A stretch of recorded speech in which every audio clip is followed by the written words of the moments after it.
Here's the story of a bunch of podcasts who were bringing Cubby content to the world. All of them did their own show. Unconnected, obsessive baseball nerds. It's the story of a bunch of Cubs fans who are consolidating all their shows. They're uniting, doing it together, so we all can grow. Cup of Cubby Blues combining with Sunranto, Baseball Rabbit Hole and Cubs PS Plus. With Cubs fun and breaks behind the ivy, they're all teaming up to be the Bleacher Bunch, the Bleacher Bunch. We love the Cubs, that's the way we became the Bleacher Bunch.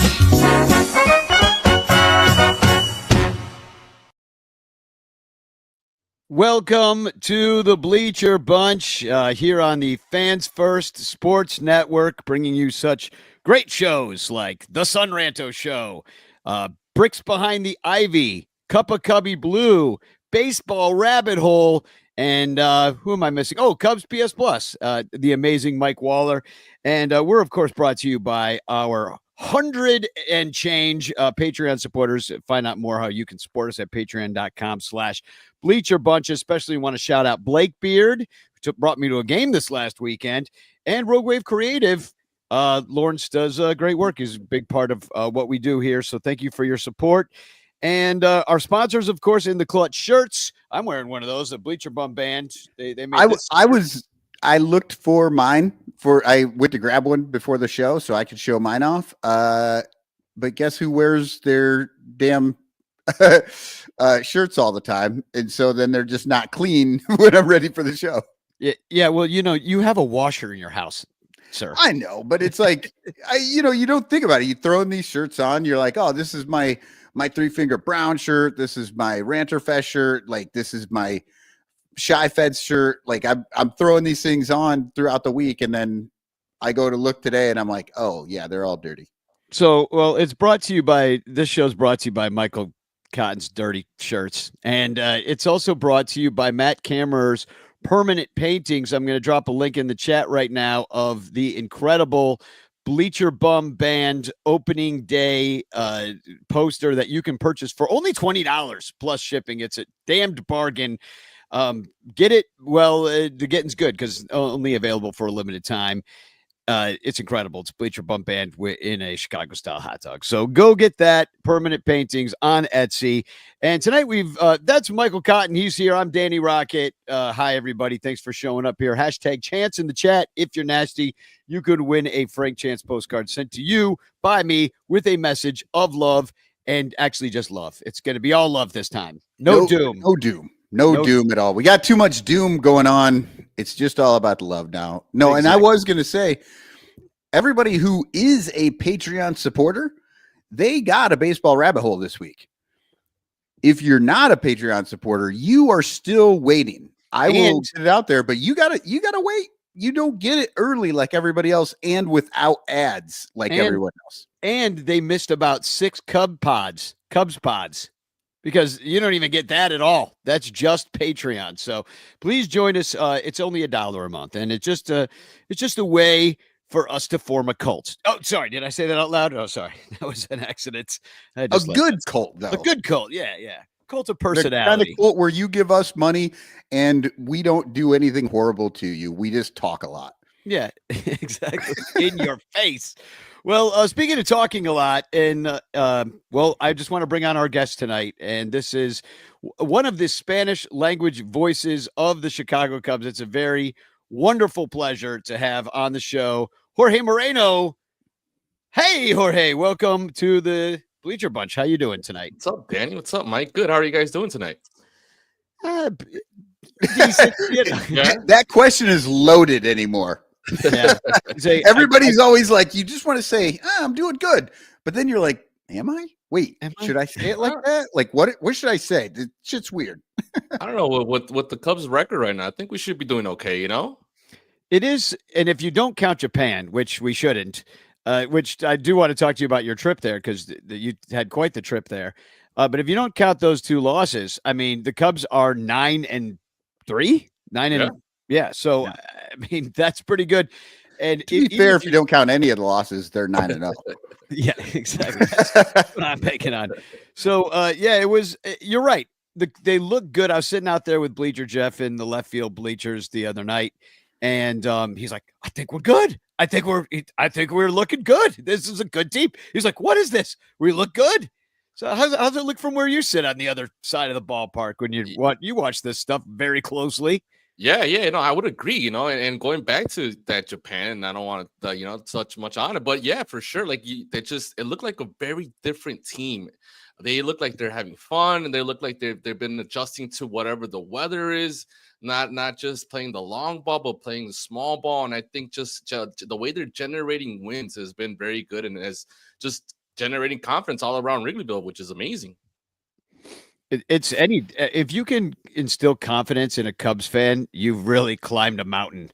That's an Everest. If you can get well, I don't know. We're usually pretty confident going into the season, and then like it takes about like 3 or 4 games for us to Chicken Little the whole thing. Yeah, no, for sure. I agree. I think it's been a very interesting week, especially with Vladimir Guerrero Jr.'s contract coming up, and just the way Kyle Tucker's been playing. And obviously, that's the main thing on every Cubs fans, and everybody's talking about the Kyle Tucker extension. So it's been interesting, but again, it's been really fun homestand to start off the season.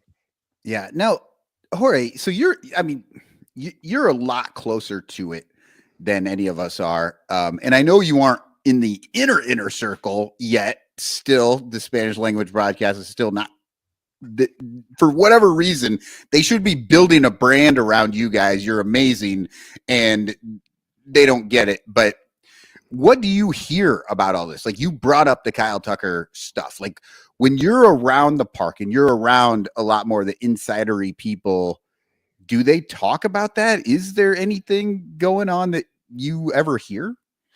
Unfortunately, when it comes to specifically the Kyle Tucker situation, I haven't really heard much of that.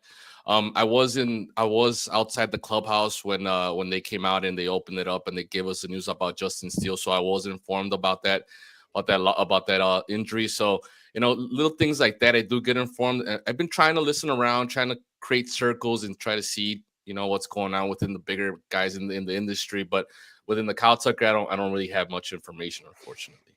Yeah, and when the players that I know that I've heard you interview many a time, you get special interviews with the Spanish-speaking parts of the team, but there's really not a lot of guys. I mean, there's Miguel Amaya, I guess Vidal Brujan if he ever makes it up here, and who else? Am I missing somebody? I mean, there's Javier Assad, but he's not here right now. Yeah. Who have you created like strong relationships within the Cubs organization with that you've been able to get inside information from about? No, for sure. Miguel Amaya is one that's been very helpful. Miguel Amaya, since the beginning of last year, he's been always open to have conversations with myself, with Miguel, with Elio Benitez, which is our other broadcast partner. I did talk to Daniel Palencia before the season started. I didn't get a chance to talk to Brujan yet, but trying to work with that. And still, even if let's say it's not a Spanish-speaking Cubs player, I still try to go talk to any of the players and then trying to translate the conversation when I'm able to record it. Cool. Yeah. And how did you get into broadcasting? Like, is this something you went to school for? Is it something you always dreamed about doing? I never dreamed of it. I was always a big fan. I actually went to school for marketing and psychology, but 2014 I got a job in the radio and I started off as an audio engineer. And then just one of the days the broadcaster didn't show up and I was next in line, I guess, and they asked me if I could please jump on the air. I had really good Spanish. And I did. I was nervous. My hands were shaking. My hands were sweating. But after that, they gave me more games, more opportunities. And it's something that I've been working on my craft ever since 2020. So were you thrown into the fire and all of a sudden you're just broadcasting a game? Yeah, pretty much. A Cubs game?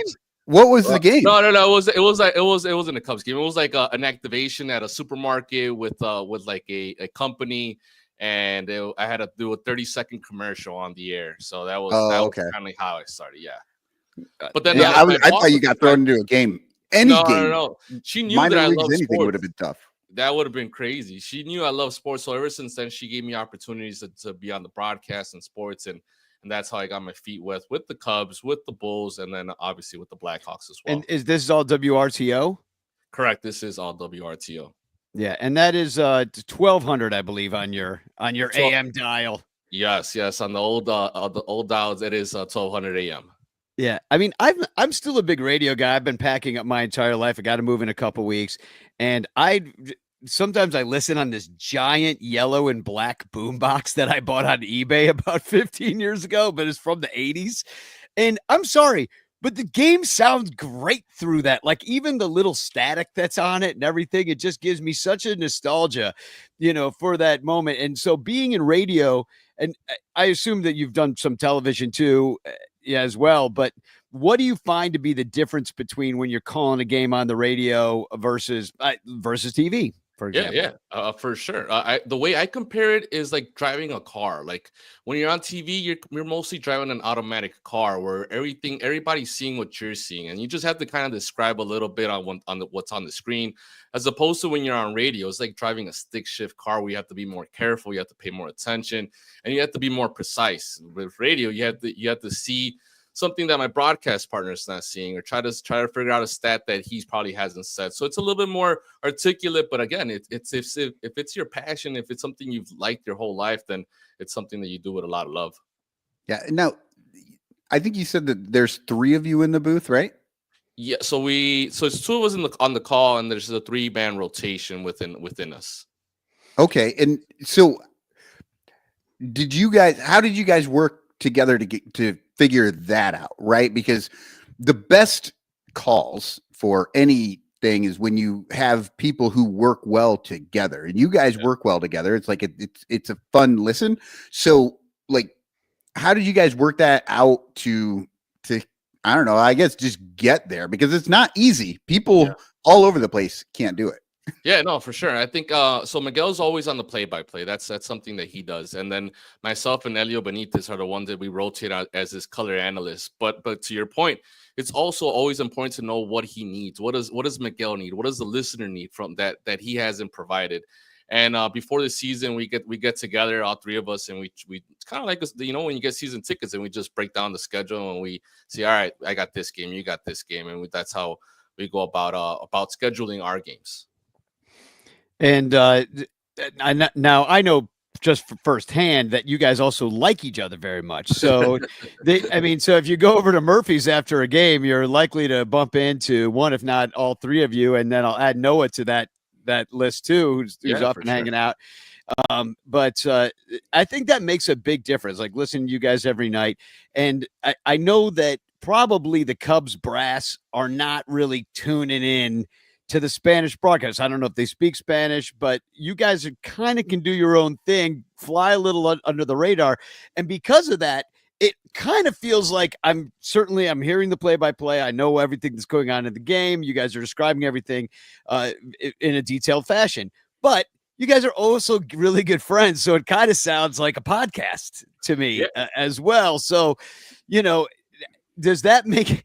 I mean, have you ever thought about doing a podcast? First of all, like if the 3 of you guys or all 4 of you would get together, I mean, I'd listen to that. Yeah. It's crossed our mind, it's crossed our mind, but we're just together at like throughout the year constantly. If it's not Cubs, we're at the Bulls game. If it's not the Bulls game, we're at the Blackhawks game. So we're always constantly together. And I think that goes hand in hand to what people here on the air. The relationship we have off the air is the same relationship we have on the air. A little bit more professional on the air, but we still, we're still joking. We're still joking around, making, and I think that's what we try to bring to the broadcast as well. It's like you just joining a group of friends and listening to the game with a group of friends, and it's been amazing. It's been amazing overall. Last year we were just doing every single home game. Compared to this year, we're doing every single game. We're doing all 162. So we're taking steps. There were small steps, but we're taking the right steps in order to be able to really be connected with the team. Well, I mean, that's a perfect segue for the fact that you guys went to Japan. I mean, tell us about your experience. We've heard from some people about Japan, but Have we already heard from Danny? Sorry. Well, no, you didn't get to call the game from Japan. They actually Miguel called the game from Wrigley. Correct. But Jorge just went to Japan, and it is a good segue because I'll put up pictures of you in Japan. That's confusing. Okay. So you went to Japan. So tell me what's going on. Is you in front of the Tokyo Dome, and who are you with there? That's my girlfriend Paola. So she came along with the trip with me. I told her this is what I got to go do in Japan, and she's like, you know what? I'm for it. I'm up for it. And we were out there for 14 days. So I got the opportunity to go days about a week before the first game, and I was able to travel a little bit throughout Japan. And that was the day I picked up the credential. That was the Friday. There was batting practice. I was able to.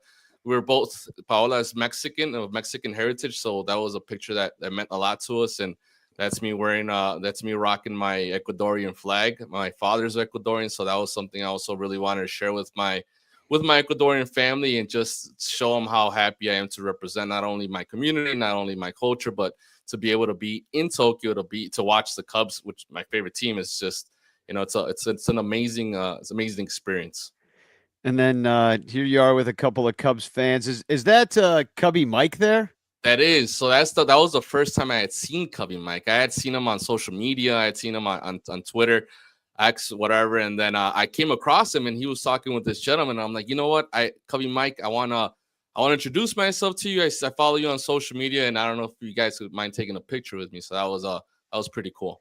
Yeah, Cubby Mike, like, we got to get this guy to Chicago. Bleacher Jeff says he's working on it, so it'd be great to get him here. And here you are with Miriam, and Miriam and Al made the trip, which I was shocked because you know that they didn't even go to Game 7 of the World Series. Like, they go to everything, and they did not go to Cleveland, which is a 6-hour drive, but they managed to make it to Japan. And the funny thing about this picture is that I always see her. So my pregame ritual before any game is I always take a lap around Wrigley just to get the feel of the game, the feel of the fans, And I always take that lap, and I always see her waiting in line on the bleacher side. But I've never talked to her. I've never said hi to her. And then I was doing something similar in the Tokyo Dome, and I see her, and I approached her, and it was funny how they didn't say hi to us in Chicago, but we went all the way to Tokyo to meet each other. So that was really, really cool. Yeah, that's Al Yellen's compadre there, and I don't know if you know him. They sit in the top row of the bleachers, like up in the corner. They've been pretty much a fixture. They'll probably put a statue of Al up there, or at least a scarecrow, maybe to keep away the geese, because you know that.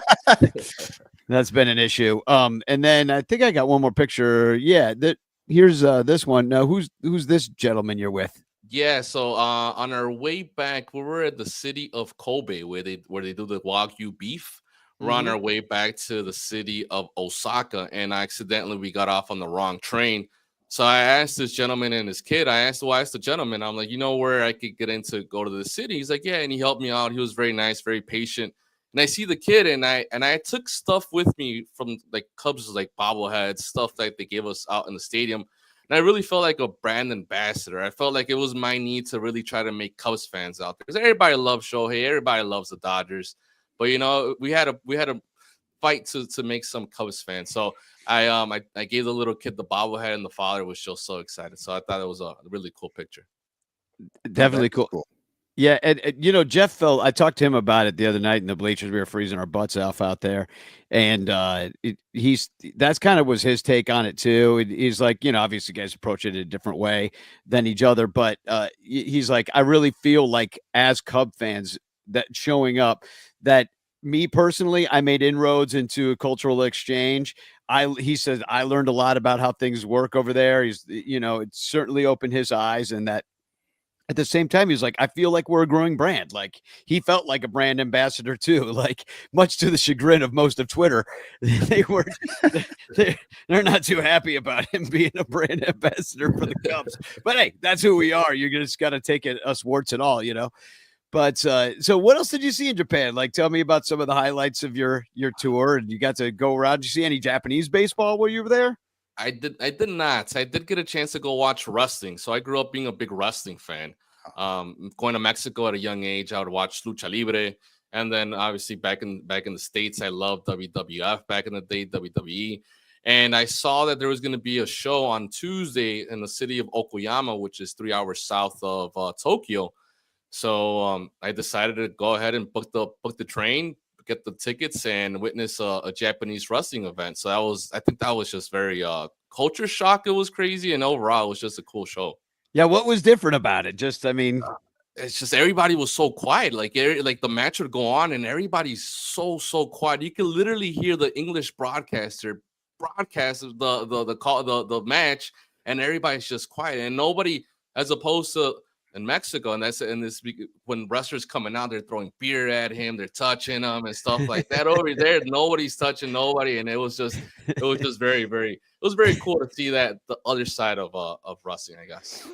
That is wild. So, so what's the plan for this year? So you're just doing the home games, and you're doing the away games, but from Wrigley. Any plans to maybe go on the road trip or anything?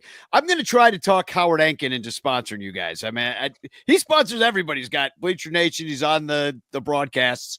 I'm like, he could be the number one sponsor of the Spanish language broadcasts on the road.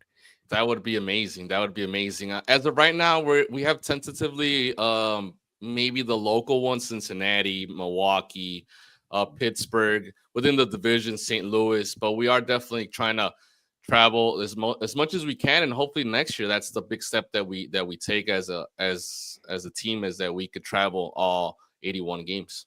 Now, do other teams travel their Spanish language broadcasters? I do know the Padres do, the Dodgers, and the Giants. So the three teams, well, the main teams in California do. Yeah, the main teams that play in what is actually formerly Mexico, basically. So Terry E had a question here, and I was going to ask the same thing.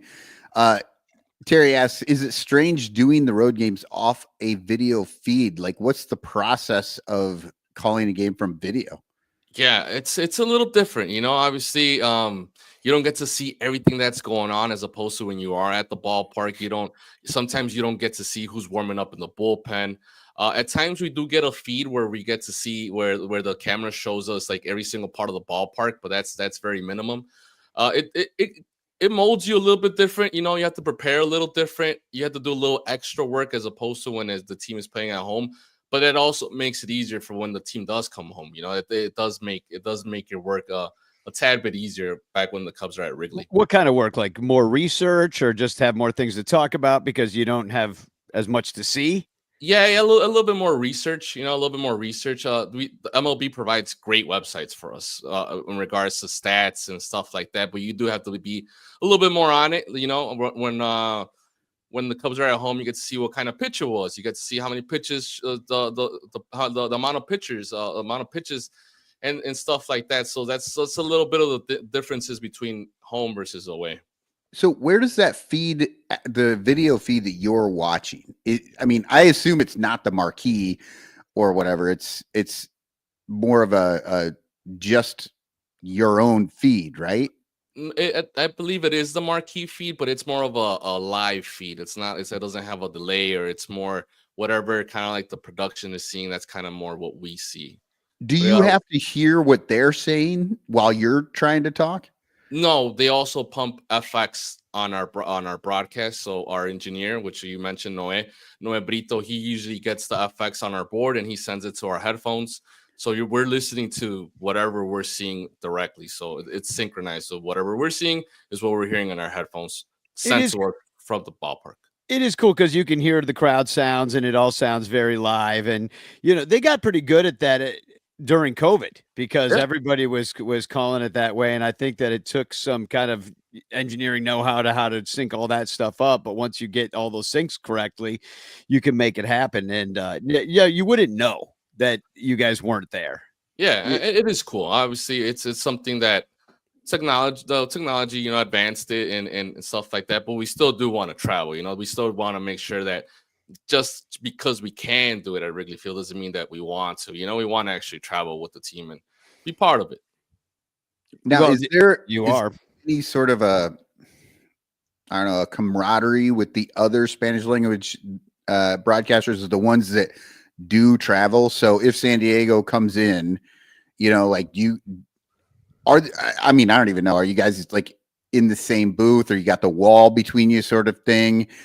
Do you hang out at all? Like, is there any sort of camaraderie like that? Because you guys do the game slightly different than what the other guys are doing.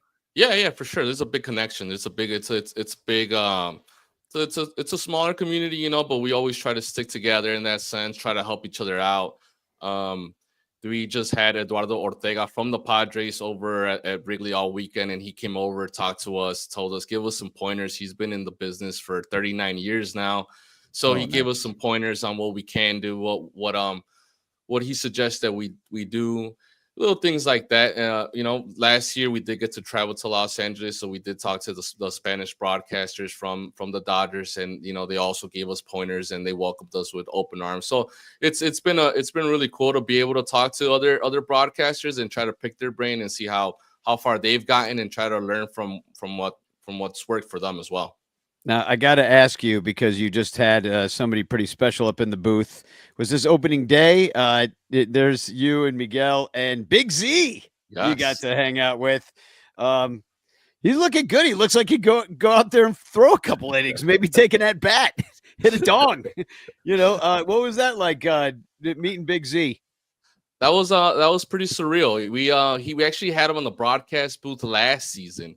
And earlier that day, which was opening day, like you had mentioned, that Friday, we were walking around. We did something really cool where we got fans to name the starting lineup. So we're getting different fans, and they were saying "Bateando Primero," Ian Happ, and stuff like that. And we came across Big Z, and he remembered Miguel, myself, and all. He's like, "Oh, you guys are the Spanish broadcasters." And we're like, "Yeah." We're like, "We would love to have you up." And sure enough, second, I believe it was the third inning, he came up and he spent a whole inning with us and just talking to him, picking his brain, see what would it be like, or what can he tell us, since he's been on the mound on opening day at Wrigley, and just his insight on what he believes the outcome of this team and stuff like that. So it was really cool to be able to talk to him some baseball, and just to be able to have one of my favorite players growing up next to me is pretty surreal. Yeah, I bet. You just look over, you're like, "Oh my God, you're Carlos Zambrano. What are you doing here? You're supposed to be out there." Yeah. That's pretty cool. So, so this season we are going to try to keep having former players into the broadcast booth if we can. Aramis Ramirez, we know Sammy Sosa might come back. So those are names we're trying to target and have on our broadcast. Yeah, you know who I'd love for you guys to have, and he's got a new album dropping, Pedro Strop. That'd be really cool. Yeah, I think he's down in the DR, but he's making music down there. He's got tracks dropping and everything. He made a music video I saw on TikTok. Like, you gotta just tell him, he's like, "Hey, you can sing the national anthem. Come on up." He must know it by now. He heard it enough times. Yeah, I'm sure he'll come by Wrigley throughout the season. So if he does, I'll make sure he comes up, and if he does, I'll tell him a biggest shout out to the Bleacher Bunch and Danny Rocket. Yeah, please. Hats left, sure. Baby. A la izquierda. He's been a huge. Yeah, exactly. Yeah, the Ranchers have loved Strop for years. I mean, just he was amazing when he was with the Cubs. And I don't know if he's making music and dropping tracks, like, maybe you guys get that for like buffer music going out of the fifth or something. Here's Stropey's new hot track. Well, so you grew up a Cubs fan then? You grew up rooting. You're from Chicago originally. I forgot to ask that. Yeah. I'm from the outskirts. I'm from Cicero, just from the outskirts of Chicago. I did grow up a Cubs fan. 03 season is the one that really made me into a Cubs fan, and just seeing that Game 6 against the Marlins, that really broke my heart. It was interesting because we had cable that whole year, and then playoffs come around and my parents cut it, and I'm like, how am I gonna watch the game? I didn't know how to watch the game. And at the time we had a minivan, and it had a TV inside the minivan with an antenna, so I'd have to go out to the minivan and watch the games from the minivan. Oh, that's amazing. You're in the minivan with the antenna? That's great. So that's where you watched the whole Bartman thing go down? Oh my God. That was when my heart got broken and I became a Cubs fan, and there's been no turning back since then. Well, you're a South Side, because Cicero's on the South Side, so you ended up probably having to fight your way through life with that blue hat on your head. Yeah, no, it was, and then '05 happened when the White Sox won the World Series. But thankfully, my group of friends, my group of best friends, well, they're all Cubs fans. So I remember after they won that World Series, the White Sox, we were all just in lunch, and it was empty. It was just us at the lunchroom, and we were like, well, it's we're not gonna go out there and celebrate the White Sox championship. We're not Sox fans. So that was we're pretty bummed about that. And then after that, we would walk across the Laramie Bridge and take at that time either the blue line or the pink line into the red line, and just at times we didn't have money to get in, but we just wanted to be outside Wrigleyville. Yeah, that's Joe Wrigleyville bum. I don't know if you know that guy. He was telling me, he goes, you know what? I just kind of want to come up for a game and hang out on Ball Hawk Corner and just like sit out there. And I'm like, yeah, it's a good time. Like, even if you don't stay for the whole game, sometimes I'll have something else to do and I'll just go down there for an hour, hang out, listen to the game, talk to those guys about the Cubs, and then just roll on with my day. It's not a bad way to be. It's a very Chicago thing to do, It's a very, very north side thing to do, and we would just grab our gloves, grab a baseball, and just throw the baseball around and on Waveland. So that's how I kind of grew up being a big Cubs fan. Grab a couple beefs, head back to Cicero. call it a childhood. Yeah. So it was a great one. It was a great childhood. I cannot complain. I cannot complain. Yeah. Well, and listen, I just got to tell you that you and Miguel and Elio too, and Noah and everybody, it's been so helpful to me to listen to you guys and get to know you. It's been great for my Spanish comprehension. I'm on level 68 of my Duolingo right now. Yeah, I know I need one more. and I think that you've inspired some other people to learn Spanish as well. I see that Dominic Galoro has a 132-day Spanish streak. Well, say it in Spanish, Dominic. I don't even know how to say streak. Días en la fila, en una fila. Racha en fila. En fila, yeah. And 132 días en fila de español en Duolingo. Muy bien. Yeah. So, but no, you've been really helpful to me. So, I mean, every time I see you, I'm always like, I owe these guys a beer. They're just like, they help me so much because the only thing I wish is that I could download it and that the whole game. And then I suppose I could, but like record the whole thing and then put it at like about 10% slower so I can really catch everything, because I'm not at speed that I would want to be. But that's the only frustrating thing for me. But so please go slower, Jorge. Definitely will. Next broadcast, I promise you I'll go slower. It's not really you as much as it's Miguel. Miguel's just up there, blasting through the game. Yeah. But you guys are so much fun to listen to. A lot of laughing, a lot of singing. You guys are always singing and joking around with each other. And maybe not even things that you could say on some of the English. Like you would never hear Pat Hughes say some of the things you guys say to each other. So it's a totally different, unique, fresh-faced ball game cast. And I freaking love it, dude. Like, thank you so much. No, I appreciate it. I appreciate you guys. I appreciate the support. We definitely see it. We see it before the games, after the games, and we get the messages on social media, people listening to us all across the world. And I think that's something that really, really humbles us and really lets us know how big of a responsibility we have in our hands and how much we just try to make sure we bring the best product on the air. Oh, you do.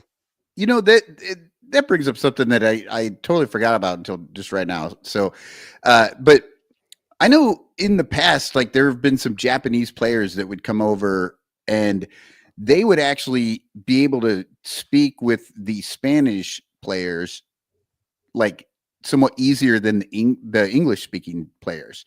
And I don't know, Shota or Seiya, do they speak any Spanish at all? Like, yeah, no, I don't think either one do, but but I have learned to appreciate them a lot more, especially after this Japan trip. The transition they've made and their life change that they've made, specifically Shota. Shota has really just fallen in love with the Chicago culture, and that's something that he's very outspoken, and that's something you don't see in their culture. So I think that's something I do take from that trip, and just overall, I mean, obviously Seiya's been killing the ball, but it's been amazing to see from both of them to really embrace this city.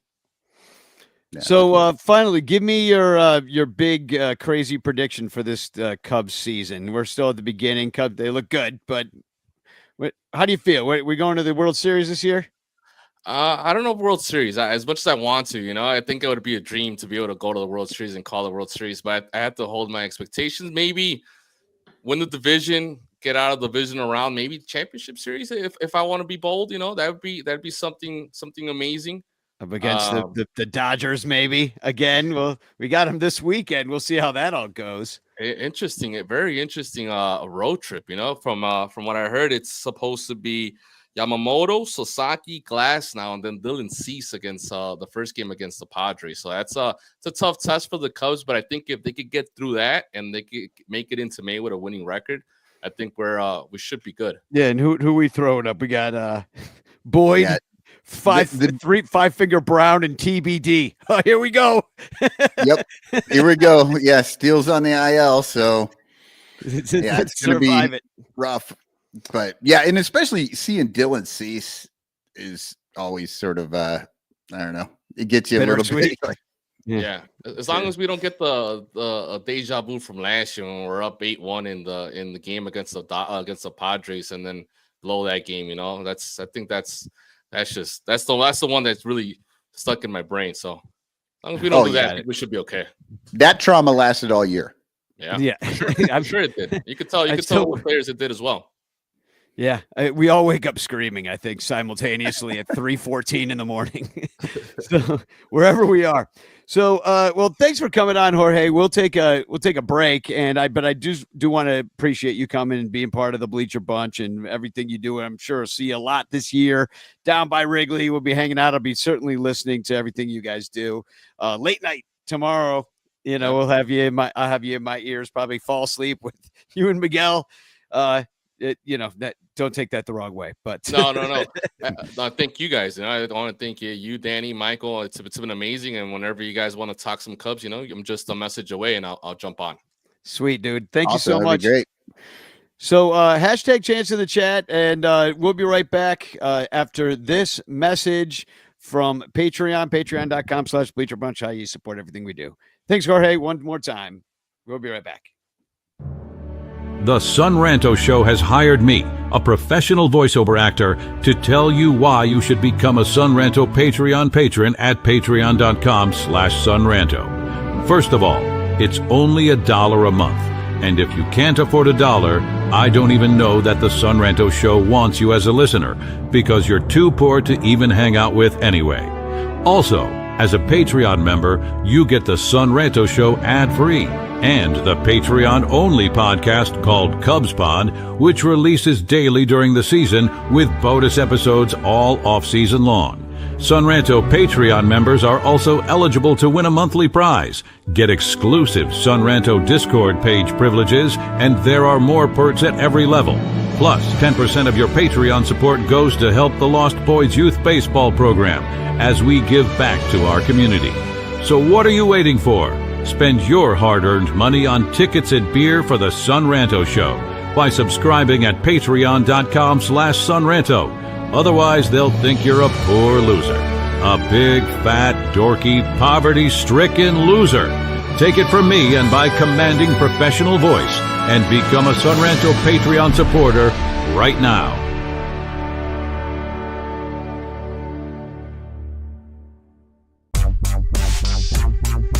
If you like the Cubs a bunch, buy your t-shirts from In the Clutch. We've got all the best styles for you.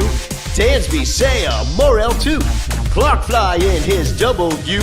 Cody Bellinger smoking dupes. Vintage shirts from days of old. Patrick Wisdom and Nico. You'll look sharp wearing your stroll. 10% off with the code SONRANTO. SONRANTO. InTheClutch.com is your store for the most fun baseball shirts on the planet. Don't forget to use promo code SUNRANTO to knock a couple bucks off your purchase. Stack or die, we need more cups. Get it all at In The Clutch, cause if you like the Cubs a bunch, buy t-shirts from In the Clutch. Get it all at In the Clutch. Get it all at In the Clutch.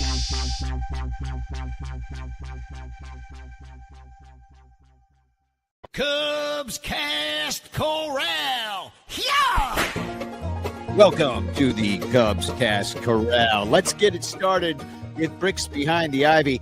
Jeff pointed out that if you don't count Tokyo, the Cubs are actually 7-3 or 9-4 now. This was recorded a couple days ago.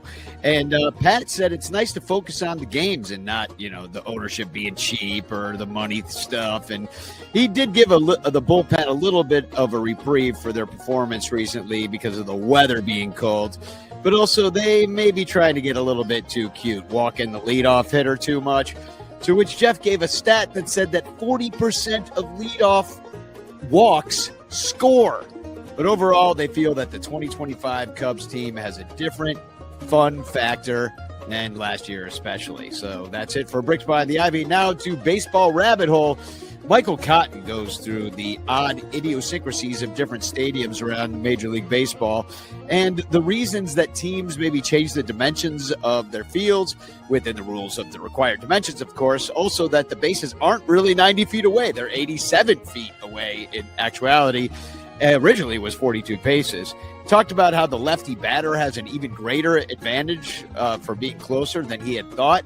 And that's just one example of the rabbit holes Cotton goes down on this episode. Goes through every factor from the mound to the fences. It's a great listen where you'll find out that you don't know things that you thought you knew. Cubs on Deck is back with Greg Huss and Brian Smith. Brian recently got back from watching the end of spring training and then took a trip to West Sacramento to watch the A series. He said it really felt more like a minor league stadium than he had expected, even though it was a minor league stadium before, but he thought they had spruced it up a little bit more. Getting into the minor league talk, he said that 17-year-old Edgardo De Leon, mark that down, has the fastest bat speed in the system.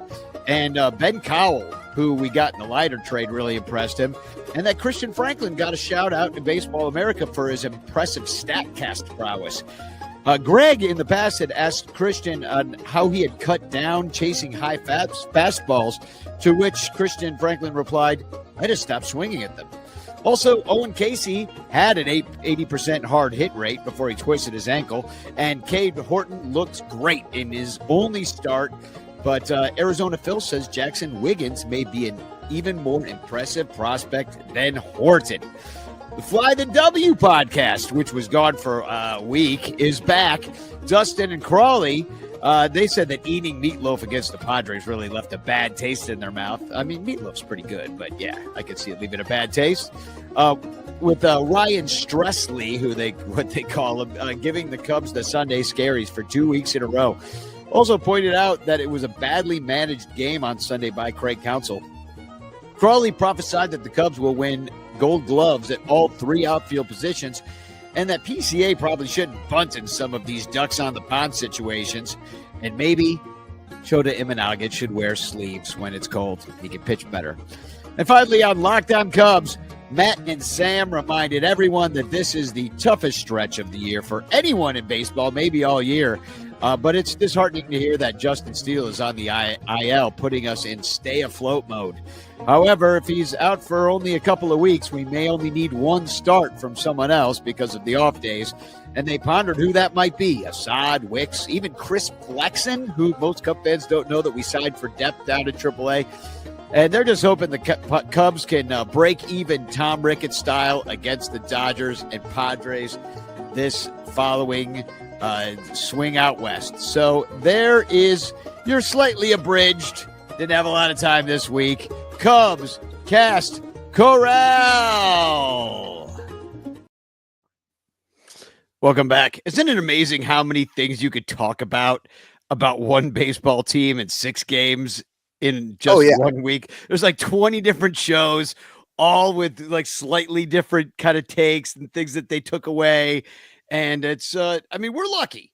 I know that it's, for us, they're technically our competition. I don't really view it that way. I'm like, isn't it cool how many people are out there talking about the Cubs? Well, and I mean, the shows are all different. I mean, they really are. Even just on the Bleacher Bunch, Bricks Behind the Ivy versus the actual Bleacher bunch of this, Cup of Cubby Blue, like, because everybody's doing it totally different. So you can learn totally new things, even though we're all sort of under this one brand. Like it is great. Hashtag change to the chat. Corey Furlong saying it. All the cool kids are saying it. Like Daryl Crater. Oh, all right. I got to tell the Daryl story. So I won't bring up any pictures or anything like that. But I do have to say what Daryl did on opening day. I was telling Michael before the show is that Daryl was at I guess it's the domestic opener is what we're calling it, on Friday. And all the openers, too many openers. 4 openers. And so he's in the bleachers, and if you know anything about opening day, they have a giant flag. Like, it's the biggest American flag you probably will ever see in your whole life. It covers nearly in the entire field, and they have dozens and dozens of Cubs fans, or I don't know if it was dignitaries or whoever it is, that go out there and they hold the flag. They get in line, they all go out there, they unfurl it, and then they wave it at a certain time during the national anthem, and it's all out there for the anthem. Well, Daryl's just walking around, having a beer, hanging out, and he sees everybody just in this line. Hey, what's the line for? Oh, these people are in line to take the flag and for the national anthem. He's like, oh. And now you're supposed to have a wristband, to the people. I don't even know what group of people it was, if season ticket holders or like, children of firemen. I don't know what it was, but he did not have the wristband, but it's cold outside. So he just kind of goes up there, kind of inches in the line, stands there. And then all of a sudden he's on the field with the flag, waving it, being one of the dignitaries. That's Actually, awesome. I know. So he just kind of right place, right time. Wasn't supposed to be there. I will actually share this. This is his Facebook page. Let's see if I don't know if this is his camera. I don't think you were supposed to take pictures or video, Daryl. So there he is. This is Flag View Daryl at the flyover. So they're all got their cameras out. So check that out. You can see this, right? Yeah. No, we can see it. It looks great. It's amazing. It's amazing footage. And see there he is. That's before the game. There he is. Daryl's Daryl's got a crazy hat on too. It's one of those like visors with the crazy red hair. Oh yeah. So he's out there waving the flag with that thing on, and somebody got some pictures of him from out before the flag unfurled. So good job for him, man. That was awesome. When he told me that story, I freaking was falling on the floor laughing. So Corey's like, that is some funny shit. David Elliott saying, great video. That's hilarious. So yeah, what a story. I asked him to come on the show and tell the story himself, but he's like, yeah, I don't think so. So, and David says, just act like you're supposed to be there. That's how I'm going to sing the anthem on your birthday. I'm just going to walk out there just like I'm supposed to be there. Oh, wait, I'm supposed to be there. I should bring that up. I'm singing the national anthem at the South Bend Cubs game on April 27th. That's just in a couple of weeks. So, and it's David Elliott's 40th birthday. Mm-hmm. They've got a suite or a box or whatever, and ranchers have been at least the Patreon ranchers have all been requested. Yeah, well, that's why I didn't want to say. I wasn't going to say that because now you're just like telling everybody. They're like, "Well, why aren't I invited?" Because it's just another reason you got to be in the Patreon. Yeah, you got to be super rancher. You got to be in the Discord, really, technically. Yeah. So, and by the way, we go on Discord all the time for all the games, and now most of the page is private, but the one thing we do keep public is the game thread, the Shank list, where everybody's in there yelling about the team, hilarious gifts, having a good time together. And anyway, join us in there sometime too. So why don't we get started with Act 2 here with a little rakes, flakes, throws, and blows. Normally, sure. First one of the season. Yeah. So let's rock with some. Today I'm going to show you how to rake. How does one rake? Well, I mean, it will be no surprise that this is Kyle Tucker. He has the highest OPS on the team, except for Carson Kelly. You didn't see that one coming, did you? But I did. He's got for the cycle. He's got half the games, right? He hit for the cycle. I'm going to put up the numbers while you're talking. Yeah. So, but Carson Kelly, most homers on the team with 5, the most walks, 14, the third highest batting average at 322, and the most RBI with 16. But let's look at that batting average. This is something that honestly shocked me. We have 4 players at this point hitting above 300, and that's pretty impressive for the Cubs, who I don't know if did they have anybody last year finish the season at 300? Oh, no. Or better? Oh, God, no. Yeah. But we got Carson Kelly sitting at the top. He's only played in 7 games, so, it's a little bit of a smaller sample size. He's hitting 333. Nico Horner is 326. Kyle Tucker at 322. And Seiya Suzuki, despite the 22 strikeouts, he's hitting 300. So that's actually a pretty good start to the year. I'm happy about that. Yeah, what do you do with that? 22 strikeouts, but a 970 OPS. Like, do you yell at the guy, or you're just like, well, you are hitting dongs, so it's the only thing he's allowed to do. You're not allowed to play in the field anymore, so just go hack. Just get up there.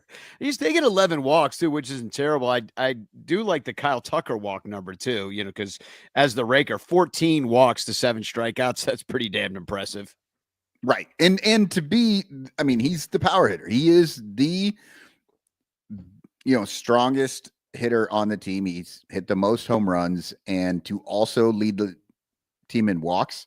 That's great. You normally don't, your home run hitter is generally not going to lead your team in walks unless you're like Barry Bonds or something. Yeah. So Kyle Tucker's your raker. Yep. All right. Well, I guess it's time for the flaker then, is it not?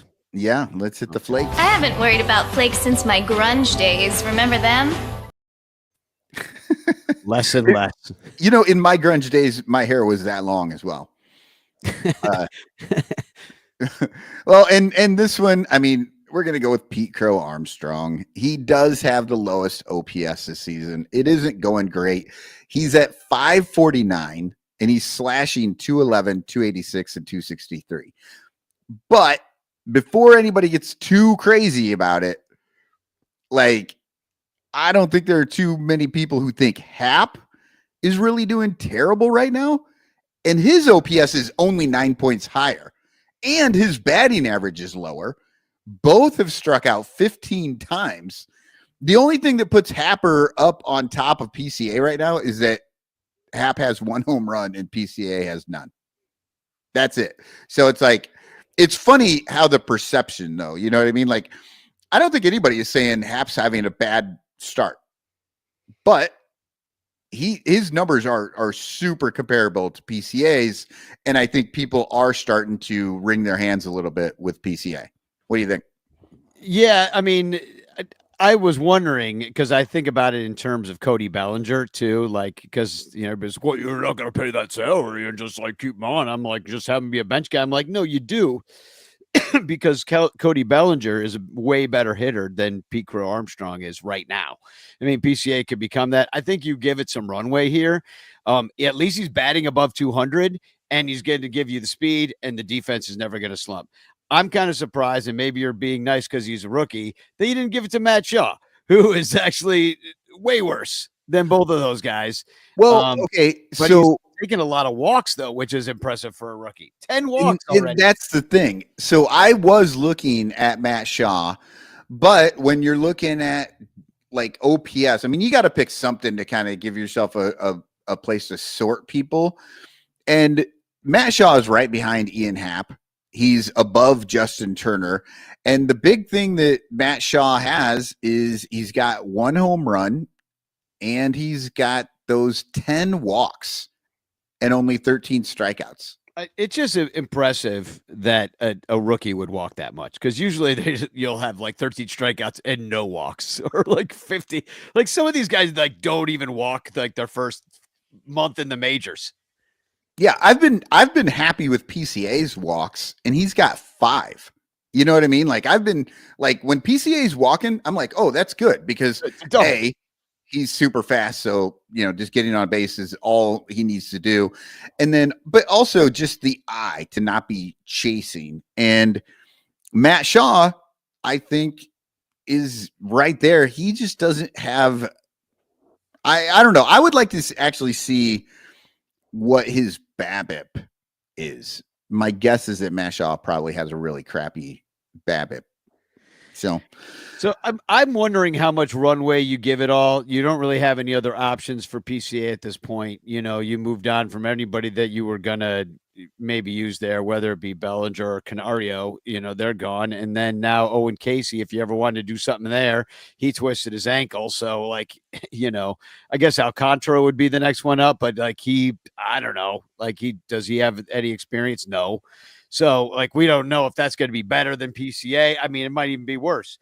So, give it some runway. It's freaking April 10th. I don't know how Tucker would do in center field, but you could always go say it to right, move Tucker to center. Hap has, I don't want Hap in center field, but Hap has played center field, and we saw Seiya play left field one game this year.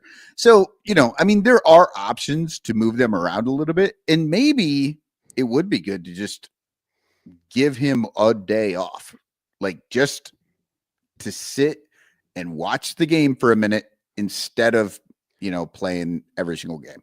Yeah, it makes it harder because they have had some built-in off days. Seems like they started so damn early, so you get more built-in off days. So that's good. But at the same time, it's that means that they're not going to rest anybody. They're like, well, you were off Thursday, you're fine, get out there. Dansby's playing 162 again, and just running out of steam in game one of the DS.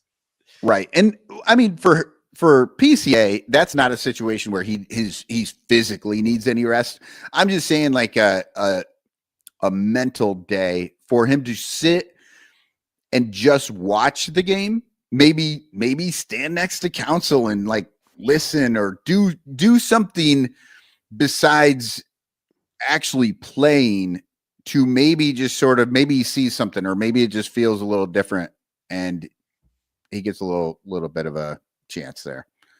Andy Wells asks, Turner stands in the right-handed box, and that's the only reason he's on this damn team. I was going to say, where does Justin Turner stand? Barely. He barely stands up anymore. I like Justin Turner. I think he's actually an asset to this team. And that ball did go through his webbing but Bush catches that ball. Bush checks his webbing. Justin Turner's like, I don't even know whose glove this is. He's just out there. Got a glove his son knitted him. I don't know. So he had a glove malfunction. That's what That's what people are saying. That the ball went through. It did not. Did he stop the game and go get a new glove? No. He was like, that's because his son did it for him. He didn't want it. If the ball goes through the webbing, you have to stop the game and go get a new glove. If that didn't happen, somebody is lying to you. That's some bullshit right there. But I don't have any problem with Turner per se. If it's just Turner, if that's all we're talking about, is he fine for this team? Sure. He's great. He seems to be a good clubhouse guy. He can hit. He's doing okay in that regard, having to come off the bench and stuff. The thing I hate is just this platooning situation that they do based on the handedness. It is asinine because Michael Bush hits lefties pretty well. Now, the last time they did it was Corbin, and I get it. Turner has amazing numbers. He's hitting over 400 against Corbin, but that doesn't make it the right call still, because Bush could probably hit Corbin, right? Corbin is not this fearsome pitcher. He's just Patrick Corbin. They paid a lot. They paid a lot for Michael Bush too. You went and paid all this money, and you're gonna platoon him with freaking the ghost of Justin Turner. Justin Turner should be taking at bats late in the game, and that's about it. Yeah, or maybe maybe a DH day or something. Yeah. But there's not even a spot for him to DH because then that's like if Seiya is in the field. I mean, then you're probably whoever he replaced is probably getting the DH. I don't know. But yeah, there's just no. Yeah, All there's that not stuff much will room. happen. Except for maybe an off day. Like you just need to get Bush off his feet or something. I'm all for that. But just like every time a lefty comes up, then you got to put him out there. It just drives me insane. And the thing is, even if Justin Turner hits better than Bush, that's at most like 4 opportunities. But how much is his defense?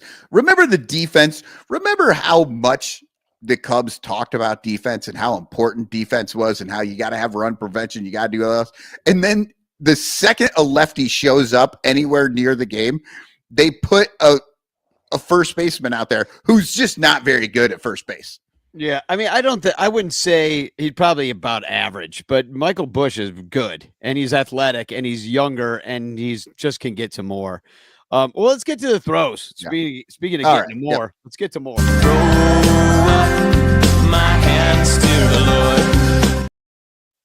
Oh my God. Those little children make me throw up. Those kids are like adults now, probably. We've been playing that thing so long.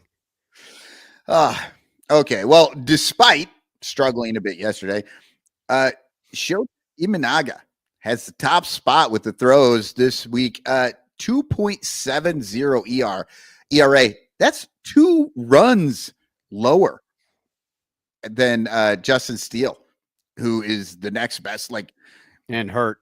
I honestly didn't realize he was doing that much better than Steele. You know what I mean? Steele hasn't been terrible, but he's had a lot of offense behind him. So I guess he's been able to give up more runs and just it's not as noticeable. Kind of a stinker of a game. It's funny you give it to him just because his last game wasn't great, Right. Yeah, no, his last game wasn't great, but it still was only 3 runs, I think. It was cold too. So cold. Yeah. Or maybe it was 5 runs. I don't know, but it was most of the runs he's given up this year. I'll tell you that much. But yeah. And the fact that he can give up all those runs, have that bad of a game, and he's still sub 3 ERA this early in the year, he's pitching pretty well. But the big thing is that 0.90 whip and a 169 average against. Nice. Yeah, it's really nice. That's the best on the team by a long shot. I mean, the only other guy who's going to show up next to that, 0.90 whip is Colin Ray, and he's going to get the throws out of the bullpen. He's pitched in 3 games. He's thrown 5.1 innings, which is 2 innings shorter than the most. But he's only given up 5 hits, no runs. He has not walked anyone. That's a huge one for your bullpen. And he only has 2 strikeouts, but 0.94 whip. And that's what we need from our relief pitchers. Now, we haven't seen Colin Ray a ton, and it could just be that he had a good game. But, hey, that's what this is. This is, a snapshot of what's happening right now. But, yeah. Well, we got Shota and Colin Ray is. Speaking of Colin Ray, because it's interesting about him because I was wondering where the hell Colin Ray was in that Ben Brown start against the Padres on Sunday when Ben just obviously didn't have it.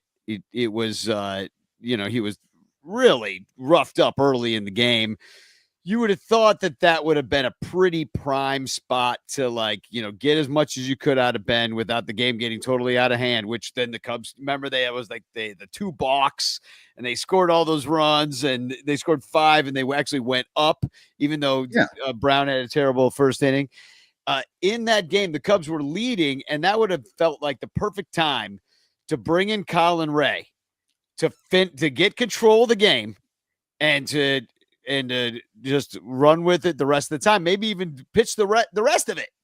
I 100% agree with you, Danny. I don't understand why they went the direction that they went. I mean, the only reason Ben Brown was able to stay in the game as long as he did is because whoever he was pitching against also blew up and sucked in the first inning. You know what I mean? Like if they're 3-0 down 3-0 in the second inning, then Ben Brown probably doesn't get into the second inning. But I can't even remember who pitched that day because he only lasted 2/3 of an inning. And Ray pitched in the next game with Steele. Yeah. So, and there was some kind of thought process that they were saving Ray for the Steele start. Now, this is a total Cubspiracy that I heard on Locked On Cubs, but Sam wondered aloud if maybe they knew something was up with Steele and they wanted to have Colin Ray ready just in case something were to go up. But I don't think that's how. So you think something's up with Steele and then you let him go 7? Like, you know what I mean? Like, doesn't totally add up, but no. And I mean, it was a shock that Steele ended up on, going to Illinois because he did pitch great in that game. You know what I mean? And it was, he was rolling. And like, I get why you pull him after the 7th, his pitches were up or whatever, but it almost feels like if that's late in the season and you have to win that game, it's a little closer. Like Steele could have finished that game out. 91 pitches. Yeah, 91 pitches. Like I said, that's high enough, I guess, in this day and age. You pull him out of there, it's not weird. But it does feel like if that was a warmer day later in the year, he might go out for another inning. Yeah. But then you only need Ryan DePressley to get you through. But he was great through those 7 innings, and then to have after the game like, oh no, his elbow hurts, and it's just like, what? Yeah. Like, when did that show up? I mean, I kind of hope it showed up like last year is when it started showing up, and that's the thing. It's like, this is just more of the same with him, and hopefully I'm saying maybe it showed up the next day, like he just came in and he's like, my elbow sore or something. Like that feels a little little more just like early season working and just getting back into it versus that 91st pitch. They were like, oh my God, we just dodged the bullet. Yeah, I heard something snap. I heard something snap, coach. Yeah, that's no good. All right, let's do the blows as long as we're talking about bad things. You just put your lips together and blow. Oh, yeah. Yeah, this is going to Ben Brown. Oh, man. Five Finger Brown has only pitched 11.2 innings in 3 games with 2 starts. He's given up 17 hits, 10 earned runs, 2 homers, and 9 walks. He has struck out 15. I mean, that's good. 11 innings, 15. That's good. But his 2.23 whip and 327 average against, that is abysmal. That's terrible. You cannot have a starting pitcher letting more than 2 guys on base every inning and, a plus 300 batting average for the other team. It's terrible. I mean, everybody's been saying that Ben Brown should be a reliever. He's got the makeup. Let him unload. Let him, chuck it. And so great. You try to make a start out of him. Obviously, that's more valuable. You get all those innings. But maybe, just maybe, this isn't the right fit for him. And what I wonder is like, why Ben Brown over Jordan Wicks? Why Ben Brown over Cade Horton at this point? You're going to youth movement. Why don't you give Cade Horton the innings? Like that, I understand maybe he's working his way back from the injury and stuff like that. Why? And maybe Ben Brown's job is Assad's job if Assad had been healthy. You know what I mean? Like, I do think if Assad had been healthy, I think he probably breaks with the team as that 5th guy. I mean, I don't know. He definitely had the opportunity. He pitched well enough last year, and if it was just like even up, Ben Brown or Assad, I think you go with Assad just for the experience. But and Brown had, he had to go out there in Japan, and he got lit up and had to wear it a little bit. So that hurt him. And then I think he did have like his first start, I think went okay, didn't it? I think that was in West Sacramento. Yeah, it would. And I think that went okay against a AAA team. Well, But yeah, in a AAA park where he felt comfortable because he's a freaking AAA player. yeah, but then he had to pitch in,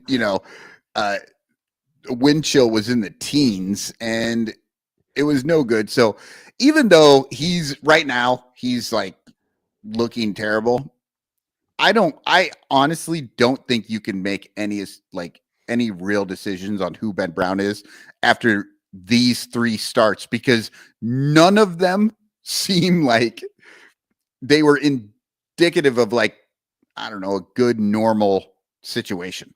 Yeah, you're in against the Dodgers in Japan. Then you're against the A's at a minor league ballpark where he gave up 3 through 5. So that's the least. That's like the most average you'd want him to be. And he's your number 5 guy. Yeah. Right. And so that 3 through 5, that's totally acceptable for your number 5, right? And then you give you a chance to at least, if you score some runs, you can maybe win. They won. They did score runs that day. It was 18-3. So he did just fine.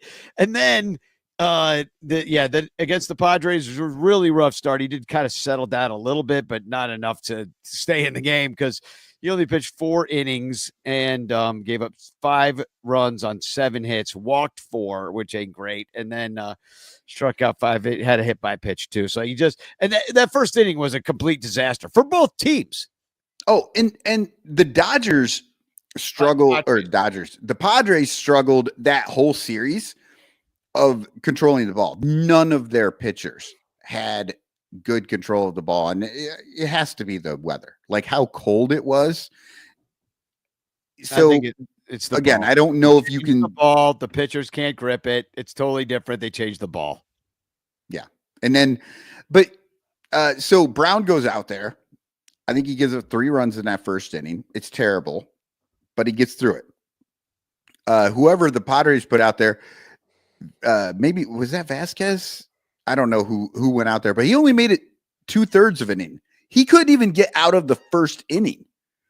So, like, as bad as it was, it's like, well, he made 4 innings after throwing 30 some pitches in the first inning. And then I think there were 70 pitches thrown between the 2 starters in the first inning. It was a long inning. One of them only made it 2/3 of the inning. Yeah, I was late for that game. And I was not late for that game because it was just fine to miss a little bit of the first inning. That first inning was like 45 minutes long. Yeah, exactly. I got, oh no, I'm going to miss something. No, I missed, I missed Ben Brown but I did see the Cubs come back. So it was all because of me. They came back because they were waiting for me to be there. So then you got another blower, which is, well, out of the bullpen, and everybody knows who this is going to be. Presley. Oh my God. So bad. Look, he has a 2.43 whip and a 393 average against. That is the closer. I mean, are you kidding me? It's the walks. It'll kill you. He's got 6 walks in 7 innings. Yeah. Oh, and I wrote, he is an ulcer waiting to happen every time he goes out on the field. Like, Cubs fans are just dying.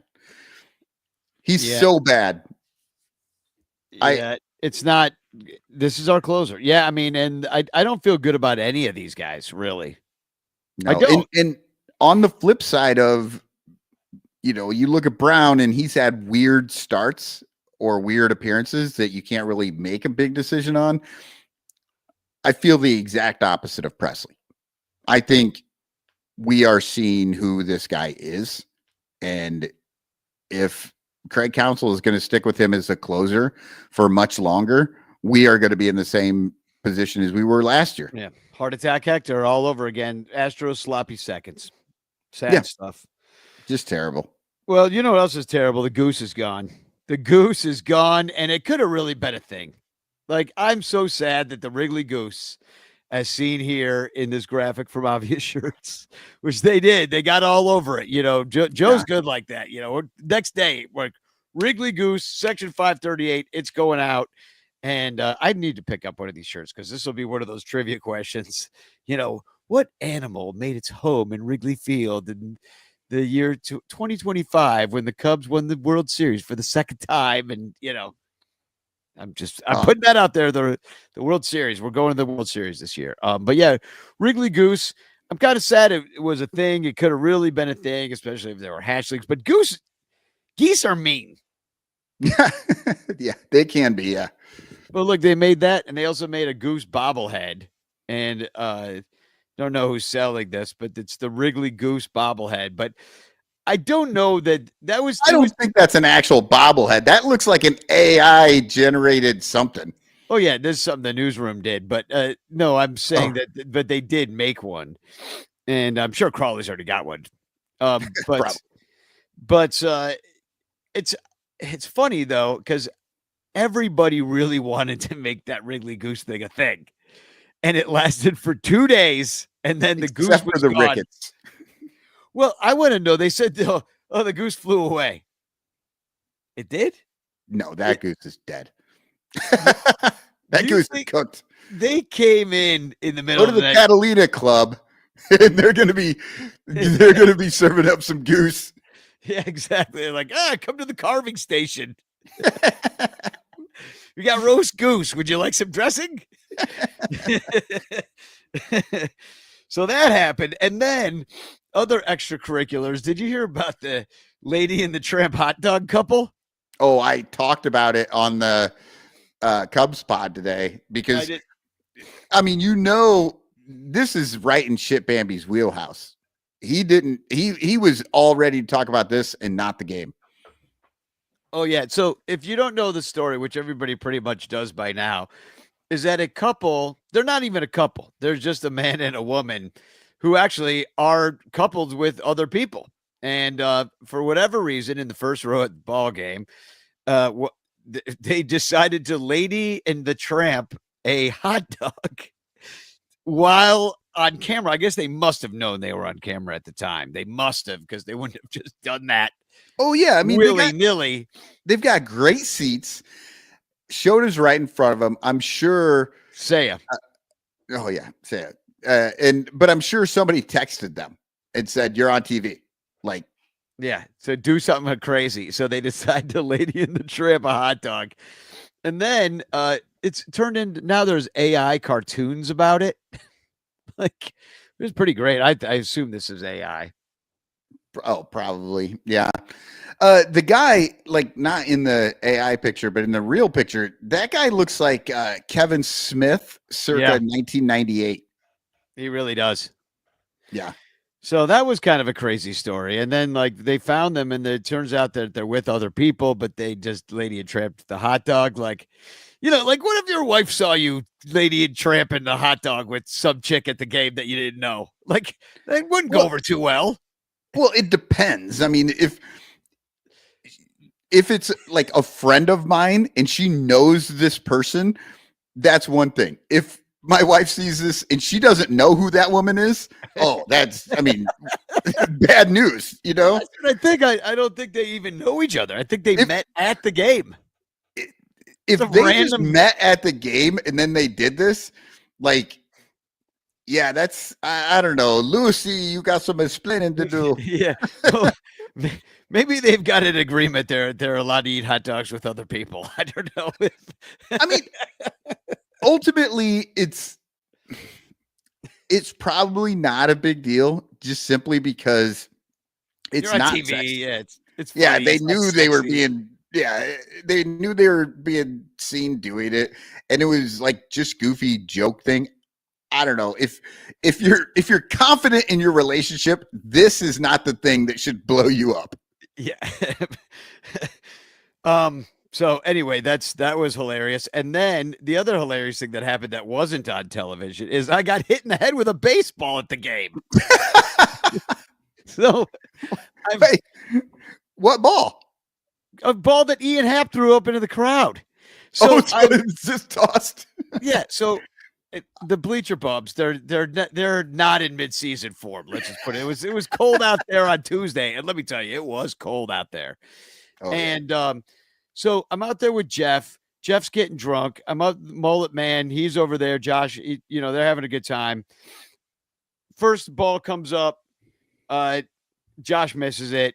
Some other guy gets it. Whatever. Go like, oh man, I can't believe I missed it. I got my glove here for nothing. Then another ball comes up.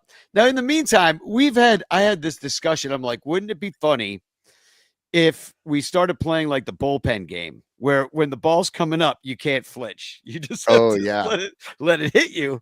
And just that's actually a great idea. Yeah. Ian half tosses what instead of going for it, you just got to stand there. And then whoever hits, then you scramble. And then that'd be hilarious. But it really would. So I'm doing that, but I'm also like getting at the last minute, I get out of the way. Ian Happ throws up another one. This time it's obviously to Jeff. It's to Jeff. He threw it to Jeff. Jeff, who's drunk, ate 100 milligram freaking edible, is like, he misses it. The ball goes off his glove, boom, right above my eye socket. I could have been blinded. So this thing, I go, as you do, just to kind of take it aback. And everybody's like, oh, you okay? And I was. Although, like, the next day, it was all sore, and I had a pretty good headache. I'll tell you that much. So, like, from it. So, it wasn't right away. It's probably too cold to get a headache. It was just, I didn't feel it because it was frozen. Yeah. So, but, the next, I was kind of hoping to get a black eye, like Rachel, whose birthday was on Sunday. Tom Cooper wants to know, did you get to keep the ball? No. Somebody took it? I don't even know who got the ball.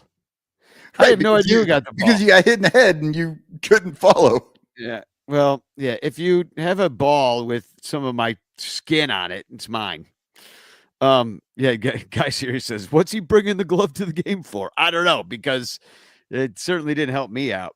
But I saw one of the homers from the game yesterday. Dude had a glove, ball's coming right in. And I mean, he just straight tuckered it, or not turnered it. Just totally hit his glove, went right out. I'm like, oh, dude, how embarrassing is it that you've got your glove, it lands in your glove, and you still drop it? That's what was happening all night. And so we were going. One thing that we did start doing, though, is the Japanese song for Seiya Suzuki. Oh, that's so cool. We were going, home run, Seiya, home run, Seiya, Seiya, Seiya, Seiya, Seiya. And then we were doing that over again. And if you look at his line on Tuesday, I believe he went 2 for 4, 3 for 4, something like that. Had a couple of big hits in that game. And, we take full credit. As you do. Yeah. And then what else happened? Oh, that's pretty much it. And then we go to L.A., as I said before, these are not great matchups for the Cubs. Boyd Yamamoto on Freddie Freeman bobblehead night at 9 at Central. Yeah. Then Five Finger Brown, who made the blows list this week, against Sasaki. So Sasaki's not been great. It's his first year in here. He was good against us though, and he throws like 100. And Brown got blown up by the Dodgers when he saw him in Japan. Yeah, not great. And then on national TV, where the Cubs always get pantsed, it's TBD versus Glasnow. So that's not great. That would have been Steel start, right? So what are they going to do? Do we even know? I mean, you would think that maybe they could go Colin Ray. What was the corresponding move with Steel? They brought up Ethan Roberts, I think. Is that when Ethan Roberts came to town? Oh, that might be. Yeah. So, yeah, that's not going to help. But, I mean, you could go Colin Ray, and he could give you 3 or 4 innings and then bullpen the rest of it. It's not a good option. I don't like it. I'm just saying you could do that. For all the talk of all this, like, starting pitching depth we have, we certainly don't have any starting pitching depth. Yeah, we had, I mean, the Assad got hurt early, and then as soon as Steele goes down, like, we just don't have anybody. Like, there's a TBD out there. Yeah, it's not good. They should have gone out and gotten somebody. Oh, well, the Cubs DFA'd Caleb Killian. So that happened. And they traded for, I forgot I was going to say this, Tom Cosgrove, who wasn't he on the Bob Newhart show or something like that? I don't know. Did he play the neighbor? Tom Cosgrove I did bring up his numbers. We got this guy from the Padres. We paid for him with money. That's the trade. Cash considerations. So you DFA Killian. I guess maybe you try to get them through waivers. I don't think he will. I mean, talented starting pitcher with all the promise in the world that Cubs. Yeah, but that promise has never paid off. So not yet, but I guess but they're done. I mean, honestly, every team in the league is just watching for Cubs players to hit the DFA wire because they'll pick them up and develop them in like a day and a half, and they'll all of a sudden be 10 times better than they were with the Cubs. We saw Jeremiah Estrada, who never could. That's out of the bullpen, but we saw him come out with the Padres and with the Padres. Had a great season. Dylan Cease. Well, he was never really had any time with the Cubs, but I mean, except for as a minor league guy, right? But my point was the Cubs thought they had already given up on him being a starter, the reliever. Yeah, they were going to have him be a reliever. They threw him into the trade. He goes and it's not a Hall of Fame career or even an all-star career yet, but he's a good pitcher, and Cubs could use one right now.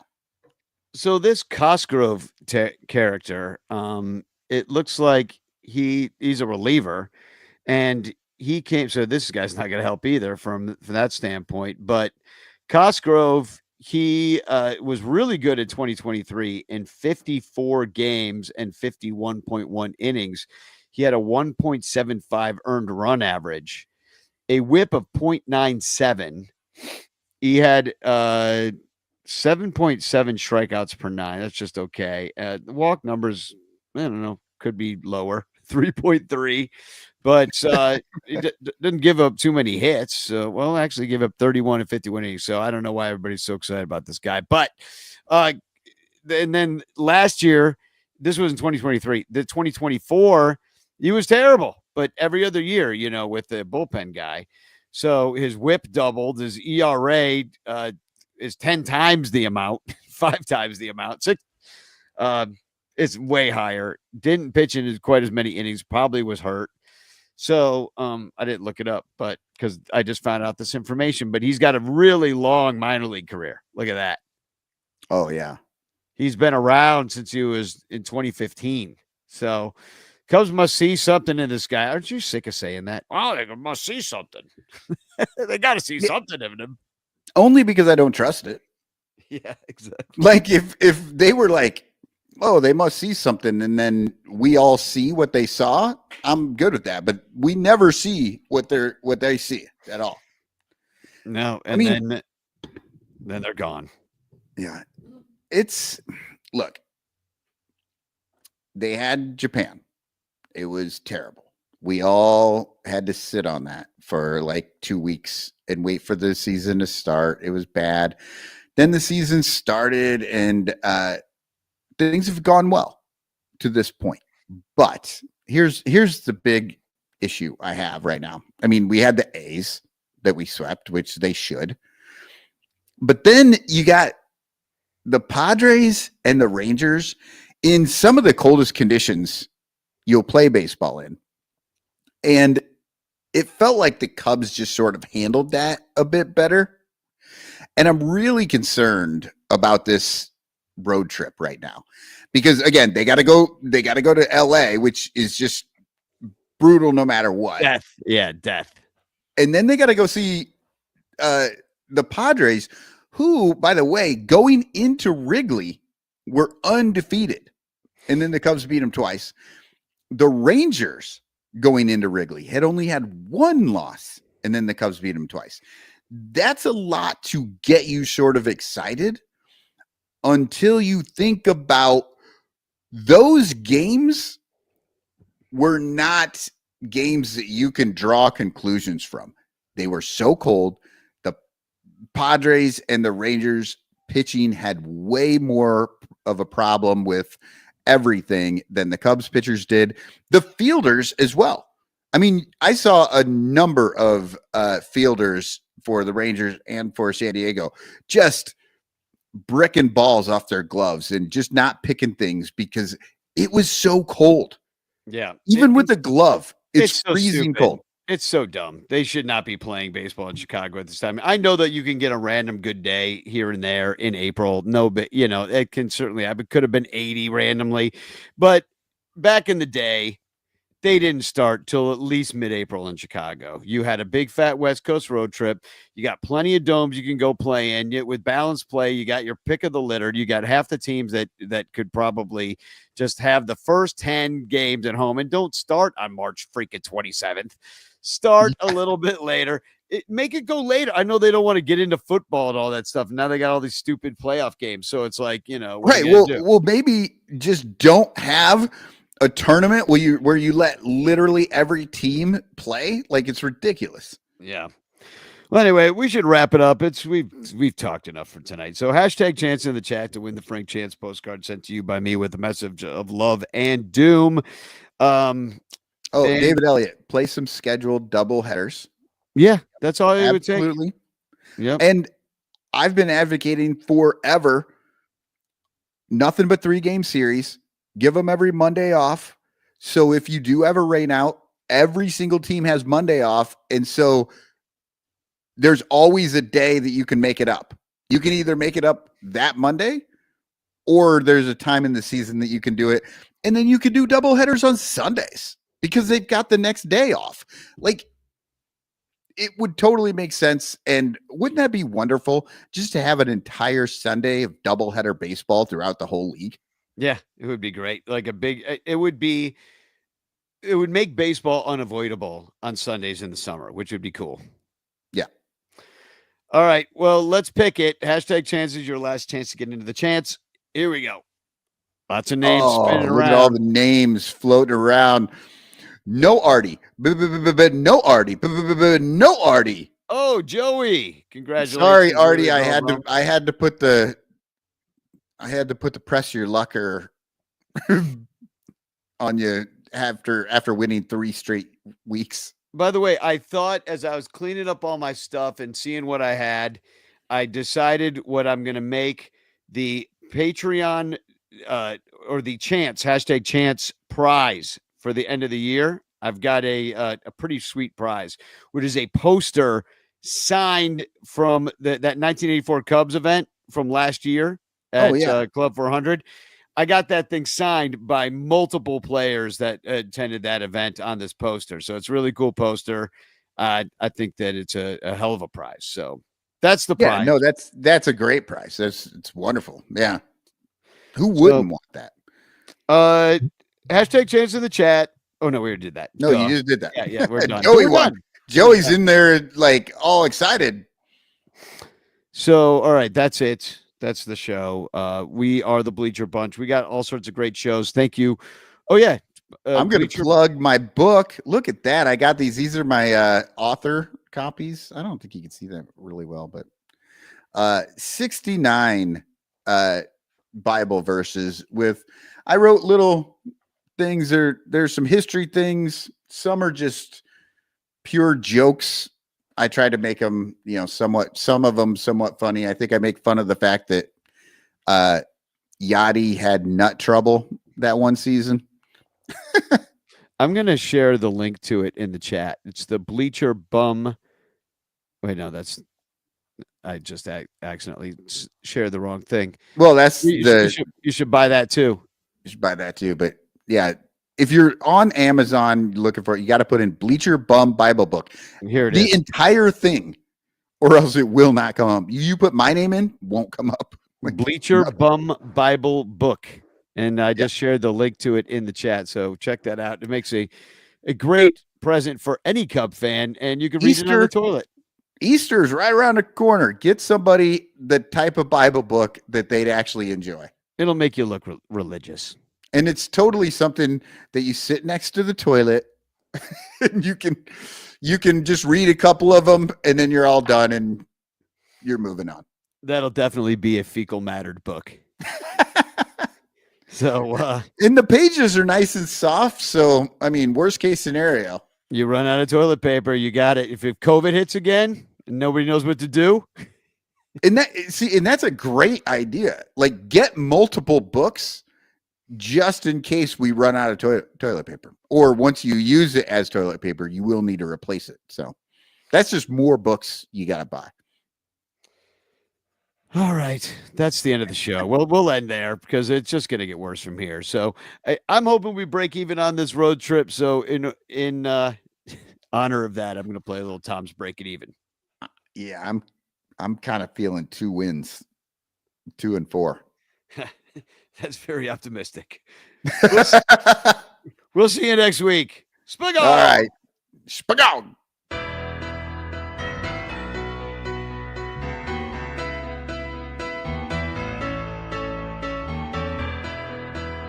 Just a billionaire owning the Chicago Cubs. Won't spend like LA, their payroll's too high. Come to Wrigley Field, drink a $30 beer, while the fans are getting gouged on the ticket price.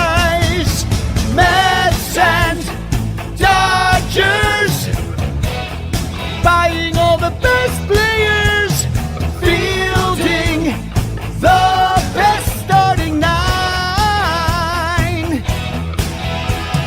Cheap ass rickets underneath the luxury tax, haven't done much in a while. Tom's Break It Even comes under a chin.